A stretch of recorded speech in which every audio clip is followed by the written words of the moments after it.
नमस्कार प्रिय आत्मन, मैं आपके सामने आज नई विधि विज्ञान भैरव तंत्र की प्रस्तुत कर रही हूँ। आधारहीन श्वसन निश्चल आकाश में प्रविष्ट हो जाओ।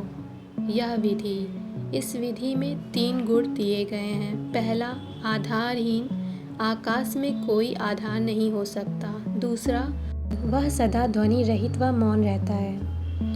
इस आकाश में प्रवेश करो, वह तुम्हारे भीतर है, लेकिन मन सदा आधार को खोजता है।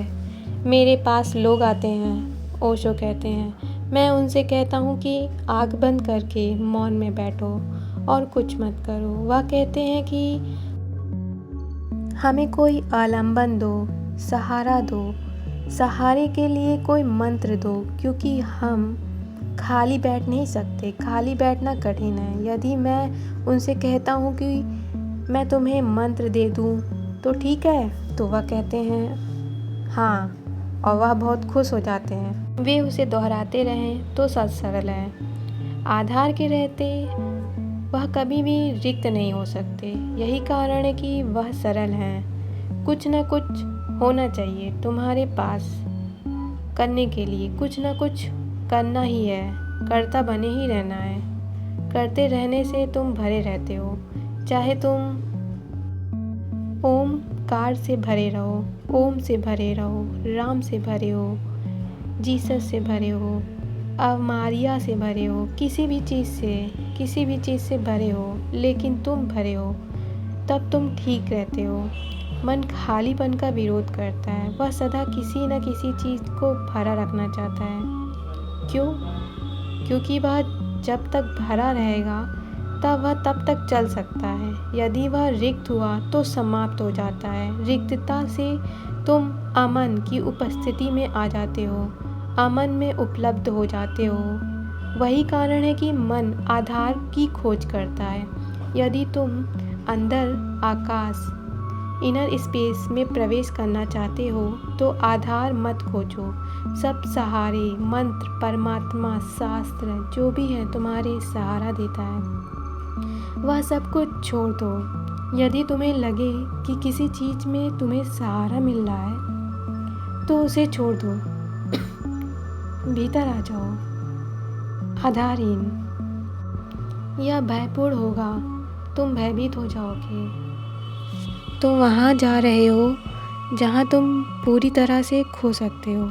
हो सकता है कि तुम वापस भी ना हो, क्योंकि वहाँ सब सहारे खो जाएंगे। किनारे से तुम्हारा संपर्क टूट जाएगा और नदी तुम्हें कहाँ ले जाएगी किसी को नहीं पता। तुम्हारा आधार खो रहा है, ऐसा तुम्हें प्रतीत होगा। तुम एक अनंत खाई में जा रहे हो, इसलिए तुम्हें भय पकड़ता है और तुम आधार खोजने लगते हो, चाहे वह झूठा ही क्यों ना हो। आधार क्यों ना हो, आधार ही चाहिए। पर आधार रियल में एक राहत नहीं है। तुम्हें उससे राहत मिलता है। वह झूठा आधार भी मदद देता है, क्योंकि मन कोई अंतर नहीं पड़ता कि आधार झूठा है या सच्चा है। कोई आधार होना चाहिए। एक बार एक व्यक्ति मेरे पास आया था। वह ऐसे घर में रहता था जहाँ उसे लगता था कि भूत प्रेत हैं, और वह बहुत ही चिंतित था। चिंता के कारण उसका भ्रम बढ़ने लगा। चिंता में वह बीमार पड़ गया, कमज़ोर हो गया। वह आदमी मेरे पास आया और बोला, उसने ओशो जी के पास आया, तब वो बहुत ही मुश्किल भरा था। उसने साफ साफ कहा कि मैं साफ साफ देखता हूँ, रात में वे चलते हैं, पूरा घर भूतों से भरा हुआ दिखता है, आप मेरी मदद करें। तो मैंने उसे एक अपना चित्र दिया और कहा, इसे ले जाओ, अब इन भूतों से मैं निपट लूँगा। तुम बस अब आराम करो और सो जाओ। तुम्हें चिंता करने की ज़रूरत नहीं है। उनसे मैं निपट लूँगा, उन्हें मैं देख लूँगा। अब यह मेरा काम है और तुम बीच में मत आना। अब तुम्हें चिंता नहीं करनी है। वह अगले ही दिन आया और बोला, बड़ी राहत मिली, मैं चैन से सोया। आपने तो चमत्कार ही कर दिया और मैंने कुछ भी नहीं किया था, बस एक आधार दिया। आधार से मन भर गया, वह खाली ना रहा। वहाँ कोई उसके साथ था। सामान्य जीवन में तुम कई झूठे सहारों को पकड़ लेते हो और उससे सोचते हो कि मदद मिल रहा है, वे मदद करते हैं, ऐसा लगता है। जब तक तुम स्वयं शक्तिशाली न हो जाओ, तुम्हें उनकी ज़रूरत रहेगी। इसीलिए मैं कहता हूँ कि परम विधि है कोई आधार नहीं, जिसमें किसी भी आधार की आवश्यकता न हो। बुद्ध जब मृत्यु शैया पर थे और आनंद ने उनसे पूछा, आप हमें छोड़कर जा रहे हैं, अब हम क्या करेंगे? हम कैसे उपलब्ध होंगे? जब आप ही चले जाएंगे तो हम जन्मों जन्मों के अंधकार में भटकते रहेंगे। हमारा मार्गदर्शन करने के लिए कोई भी नहीं रहेगा।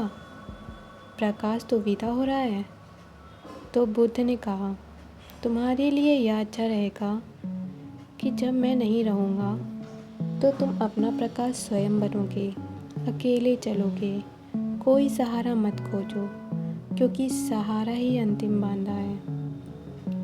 और ऐसा ही हुआ। आनंद को सबुद्ध नहीं उपलब्ध हुआ। 40 वर्ष आनंद जी बुद्ध के साथ थे। वह निकटतम शिष्य थे। बुद्ध की छाया के भांति था। उनके साथ चलते थे, उनके साथ रहते थे। उनका बुद्ध के साथ सबसे लंबा संबंध था, 40 वर्ष। 40 वर्ष बुद्ध की करुणा उन पर बरसती रही, लेकिन कुछ भी नहीं हुआ। आनंद सदा की भांति अज्ञानी रहे और जिस दिन बुद्ध ने शरीर छोड़ा, उसके दूसरे दिन ही आनंद सबुद्ध हो गया। दूसरे दिन ही वह आधार ही बांधा था। जब बुद्ध नहीं रहे तो आनंद को कोई आधार ना खोज सका। आनंद बिना आधार के रह गए। यह कठिन था उनके लिए। यदि तुम किसी बुद्ध के साथ रहो, वह बुद्ध चला जाए, कोई भी तुम्हें सहारा नहीं दे सकता। अब कोई भी ऐसा ना रहे जिसे तुम पकड़ सको। जिसने किसी भी बुद्ध को पकड़ लिया, वह संसार में ही पकड़ा रहेगा किसी न किसी चीज को। यह पूरा संसार खाली होगा।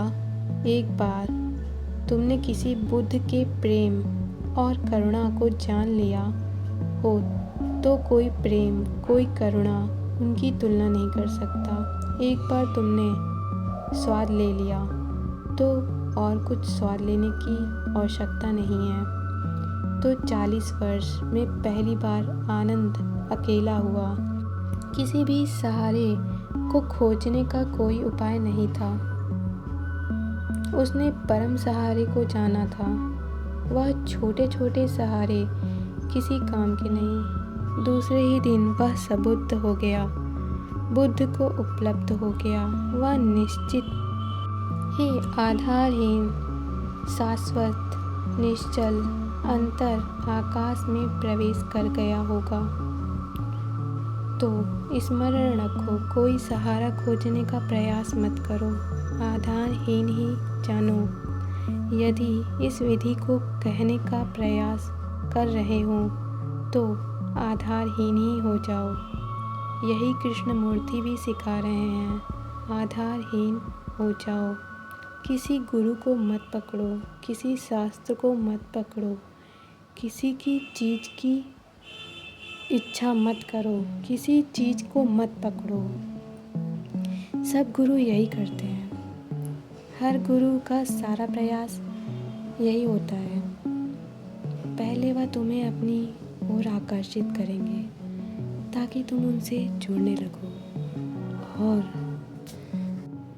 जब तुम उनसे जुड़ने लगते हो, जब तुम उनके निकट और घनिष्ठ होने लगते हो, तब वह जानते हैं कि पकड़ छुड़ानी होगी और अब तुम किसी और को नहीं पकड़ सकते। यह बात ही ख़त्म हो गई। तुम किसी और के पास नहीं जा सकते। यह बात असंभव हो गई। तब वह पकड़ को काट डालता है और अचानक तुम आधारहीन हो जाते हो। शुरू शुरू में तो बड़ा दुख होगा। तुम रोओगे, चिल्लाओगे, चीखोगे, तुम्हें लगेगा कि सब कुछ खो गया। तुम दुख के गहन आत्मा में गहराई में गिरोगे, लेकिन ये वहाँ से व्यक्ति उठता है। ये उठाव का है, अकेला ही आधारहीन है। आधारहीन शाश्वत निश्चल आकाश में प्रविष्ट हो जाओ। उस आकाश को ना कोई आदि है, ना कोई अंत, और वह आकाश पूर्णतः शांत है। वहाँ कुछ भी नहीं है, कोई आवाज़ भी नहीं है, कोई आवाज़ नहीं है, कोई बुलबुला नहीं है, सब कुछ निश्चल शांत है। वह बिंदु तुम्हारे भीतर है, किसी भी क्षण तुम उसमें प्रवेश कर सकते हो। यदि तुम्हें आधारहीन होने का साहस है तो इसी क्षण तुम उसमें प्रवेश कर सकते हो। द्वार खुला है, निमंत्रण सबके लिए है, लेकिन साहस चाहिए अकेले होने का, रिक्त होने का, मिट जाने का। यदि तुम अपने भीतर आकाश में मिट जाओ तो तुम ऐसे जीवन को पालोगे जहाँ कोई नहीं मरता, केवल अमृत को उपलब्ध हो जाएगा।